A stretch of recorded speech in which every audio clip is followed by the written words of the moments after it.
not likely to remember them. People want to forget about them. And the other ironic thing is that the more respect we demand, the less respect we get. The respect is something we earn. It's not that something we demand.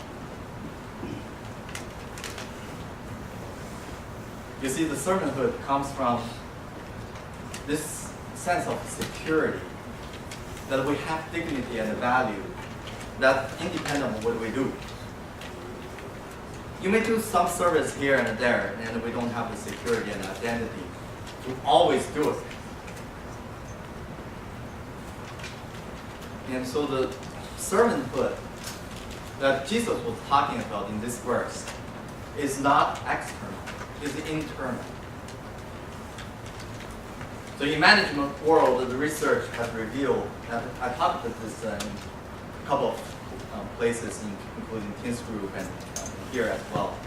So in Jim Collins' Good to Great book, it's well documented in research that the servanthood leadership management makes the company a better place. It sustains the financial performance. It makes happier employees. And actually, Jim Collins has a special name for this servanthood leaders. They call them level 5. And I won't belabor that point too much today. And this servanthood attitude is not only at work, it is in life as well. Let me give you an example. You know, on Monday through Thursday, I travel to New Jersey and for work, and I stay in the house, and which I have a couple of housemates, and it's a great place, and because I get to know the people I don't normally meet. There are some 19, 20 years old. There are some older people, and we often have actually dinner together. There's actually one the certified chef and they cook for us, and it's pretty good. And so this past Monday, and we had dinner together. We all sit around. There are some visitors coming, but we talk about things, and it gave me an opportunity to be grounded. And there are a couple of young people actually came to visit. We talk about dating. We talk about purity. And one girl and talked about how the guys nowadays, during the dating time, are expecting sex. And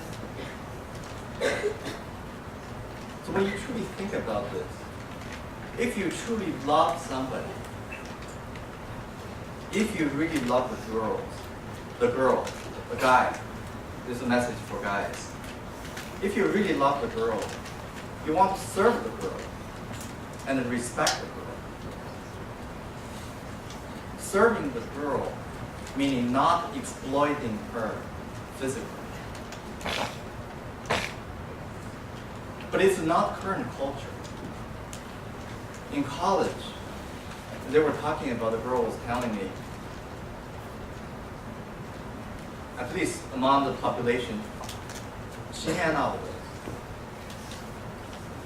all the people who date live together.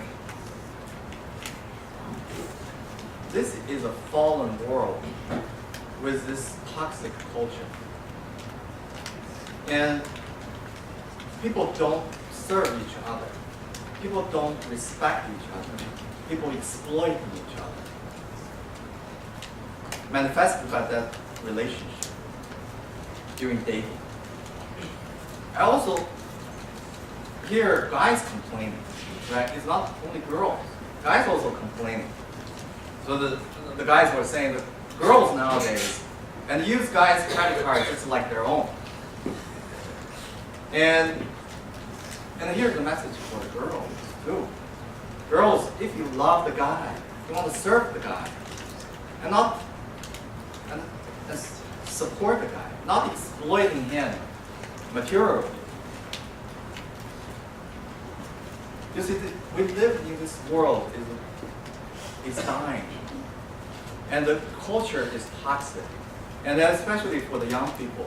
When you go to college, the culture you're going to find is very, very different from the culture in the church, and from what you hear on Sunday morning. But I challenge you to stand up for what is right. Jesus said, I come not to be served, but to serve. And in families as well, and if we are here to serve, then not be served. The dinner will be ready even before the mom is home. And the husband will help with a good portion of the household chores like vacuuming and dishwashing. And the wives will be more joyful even if the husbands were not appreciative. And if the parents truly want to serve their teens, they will try to enter their world and understand what kind of challenges they are facing. And the teens, if you want to serve your parents, do not shut them out of your door and let them in a little bit.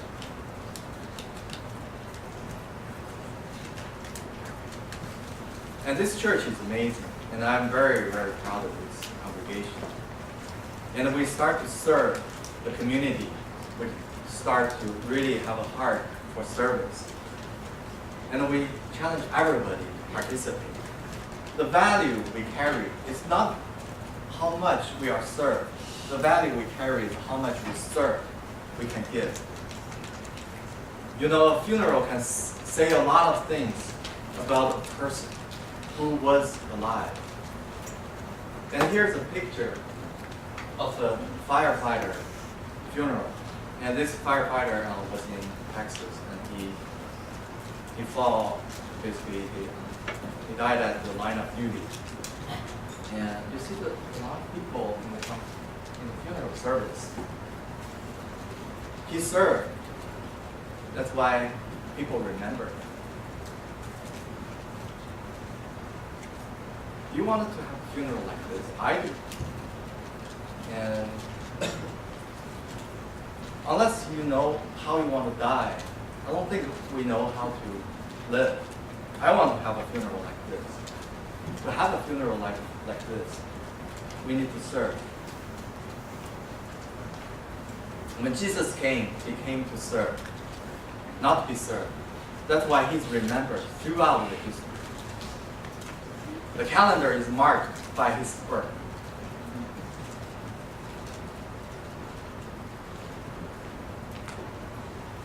Jesus, as Son of Man, did not come just to experience what we experience and to point us to a new way of living. He came to give us a new way of identity. He gave us hope.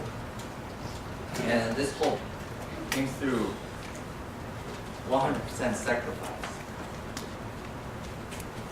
So if you read this, Son of Man did not come to be served, but to serve and to give him his life as a ransom for many. So we talk about God's view, humans are fallen, and God never give up on us. And from Old Testament to New Testament, and God's salvation unfolds in a perfect way. In the New Testament, salvation plan reached the climax. The Son of God becomes the Son of Man and gives his life as a ransom for many. What does ransom mean? What does ransom mean?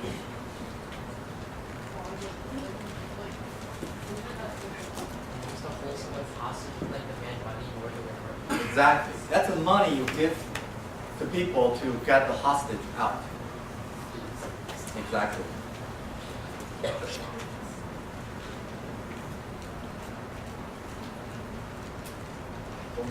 Why we say we're a hostage? So this is Hebrew, the verse from Hebrew. I'll read together. Since the children of flesh and blood, he too shared their humanity, so that by his death he might destroy who holds the power of death, that is death, and free those who all their lives were held in slavery by their fear of death.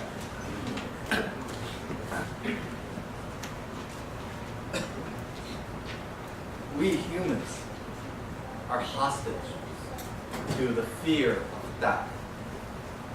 So much so, everybody, when we are born, we're determined to live. Who determined to die here? Nobody, right? Everybody wants to live. But here comes the irony. We humans are born to live. That's how we determine. And everywhere you go, you don't see people say, okay, I'm determined to die. People always say, I'm determined to live. But the sad news is that we all die. Conversely, however, Jesus, when he was born to die. And the result is that he lives. You know, how ironic is this? We humans want to live because we know we're going to die. That's why we want to live. We want to live the fullest that we think are right for us.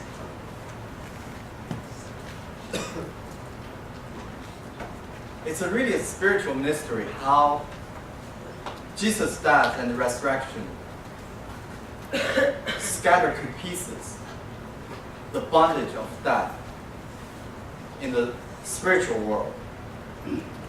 And the dominion of devil was totally destroyed when Jesus entered into death and come back to life. The dominion of darkness of death is completely destroyed. That is a fact.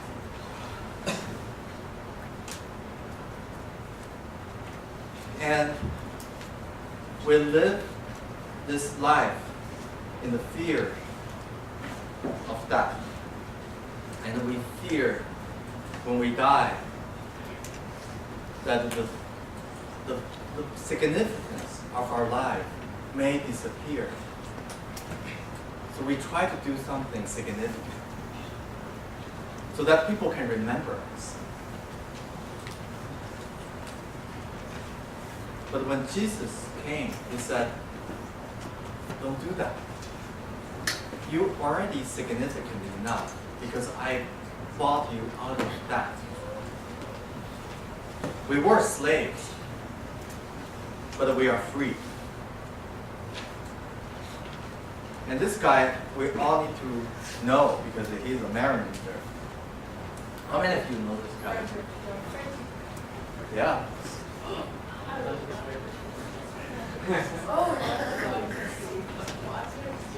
Yeah, he's one of the. He was born not far from here.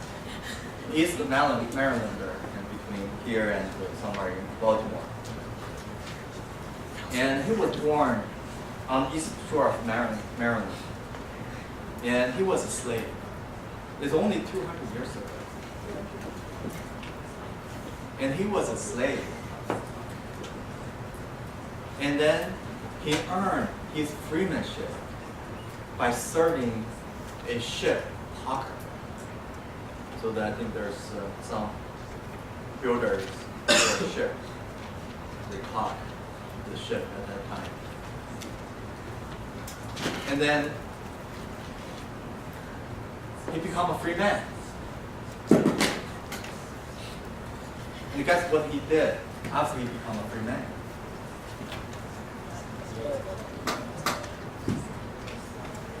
He devoted his free man life to fight slavery. And give speeches. And he started a newspaper called North Star to fight slavery. So this guy was a slave, but after he was bought out of slavery, his life has a purpose, which is against the slavery system he was subject to.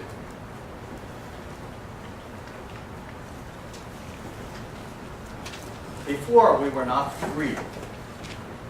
We were constrained by our desire to be something before we die. Now we are free. We know that we're somebody already because we are God's son and daughter. We have nothing to prove. Before, we lived in fear of being rejected, fear that not everyone likes me. I had that fear. And now we know we're not defined by other people's viewpoints on me. And we're defined by how God views me. And before we live this life, strive to stand out, to run this life sprint 1 second faster than our fellow humans. You see, all the competition is so close. It's 1 second, 0.1 second. And the basketball game is with 2 points ahead out of like 100 points. The point is that we humans are very close, but we strive just to be a little bit ahead of other people, and so we can feel good.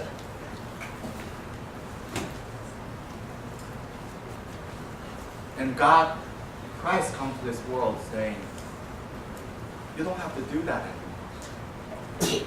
We have a new purpose. And the purpose is to bring the comfort and the loving kindness of God to the people who are struggling and who are still trying to make sense of life.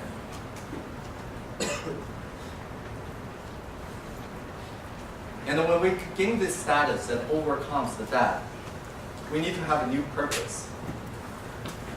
You see, our life on earth is a short journey, and it is a precious opportunity to exercise your God-given gift to free others from bondage and fear of death. Like Douglas Frederick, we need to fight this slavery of death when we are freed from this slavery of death. And God is challenging me and you to rethink our life. Are you the person God creates you to be? Free of hatred and bitterness, full of joy, energy, and purpose?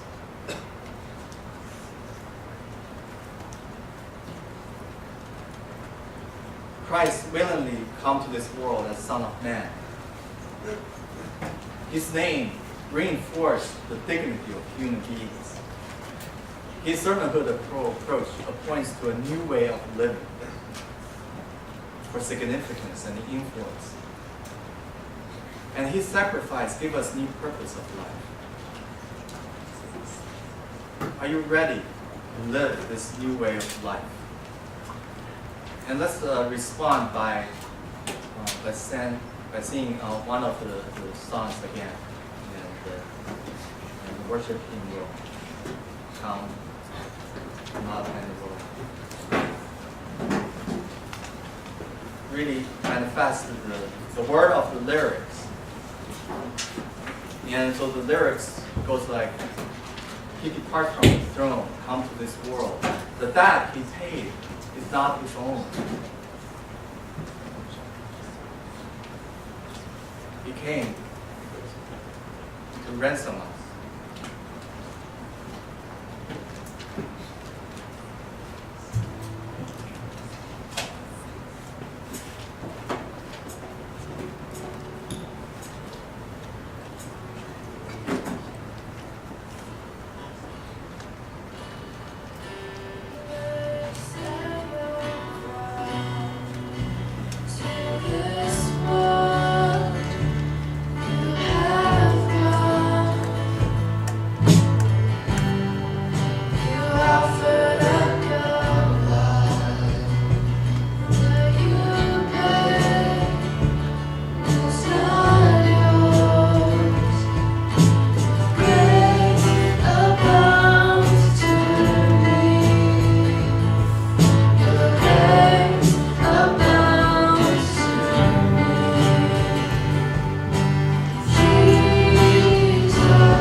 Father God, I commit this congregation to your hands.